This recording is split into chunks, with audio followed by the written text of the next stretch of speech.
Thai roasted chili jam, or Prik Pao. If you're serious about Thai cooking, then you need to be able to cook this one, guys, and I'm going to show you how.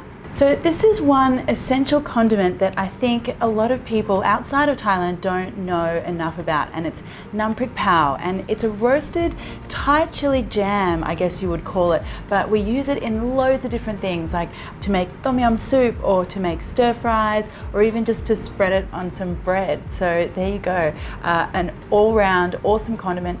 The first thing we're going to start with is our chilies, of course.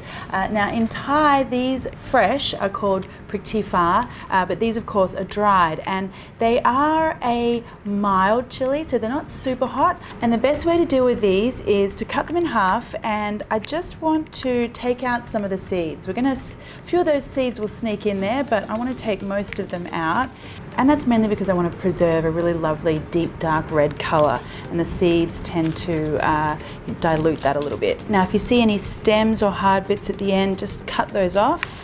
Okay, so just get rid of those seeds. Now, just to make things easier when we go to blend these up, I'm gonna cut the chilies using these scissors just into smaller pieces. Now, just throw these into a hot wok, dry, no oil. And let these guys get really nice and toasty. I wanna see some dark, charred bits on the edges of the chilies. This is gonna give us a really great roasted chili flavor. So these are looking good, and they're going to go straight into my little coffee grinder, which I use for spices only, and just grind that to a fine powder. So I always find you've got to give these a little bit of a shake as they're working their magic. This is great. Okay, so I'm going to spoon that out into a bowl. So the next thing we need is some dried shrimp, and I'm basically going to turn these little dried shrimpy guys into some shrimp floss. Okay,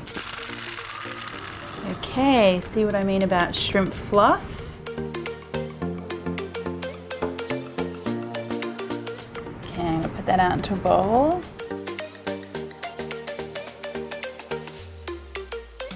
So one of the other major components of our chili jam is going to be red Asian shallots. So they look like this. They're small red shallots, and you could use French eschalots as well if you can't get a hold of these, or even some red onion as well. So with the shallots, and then also with my roughly chopped garlic that I have here, I want to roast those like I did the chilies, so I get that nice charry flavor. So I'm going to put my shallots in, and my garlic. So again, no oil, and I'm just toasting these till we get some really good charry edges. Okay, so these are looking good. I'm going to empty them out into a bowl.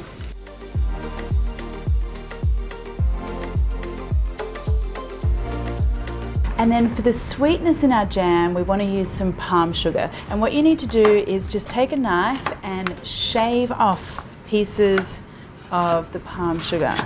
And this basically just softens the palm sugar so that it's easier to melt into the jam. And the other very traditional Thai ingredient we need is tamarind. So you can buy tamarind concentrate or tamarind paste already made up in jars. Just look for that in the Asian section of your supermarket or from an Asian grocer. And then of course we want some fish sauce for the umami and the saltiness. And then some shrimp paste. So shrimp paste is one of those ingredients that has a very powerful smell, but once you put it into your cooking, it kind of blends into the background and adds more of an umami savory flavor. So it's not full on in your face once you cook with it.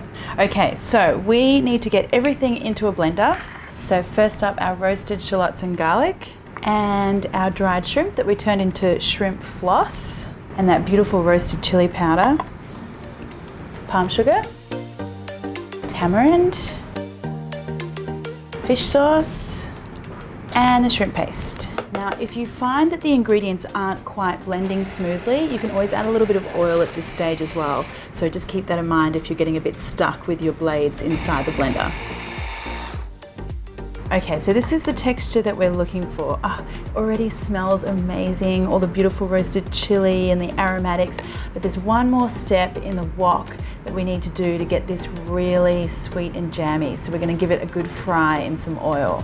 Now you want quite a bit of oil here because actually the oil as well as the paste itself will be an ingredient that you use. And I don't want this on too high, I just really want to gently simmer that paste until it's a deep dark color and a really sticky jammy texture. Now just keep stirring this, don't leave it alone. It's not the kind of thing that you can just let boil away. It really needs to be gentle and just keep mixing it through to make sure nothing's burning. Now the final seasoning of this is really up to personal preference, but for me I'm going to add a little bit more salt.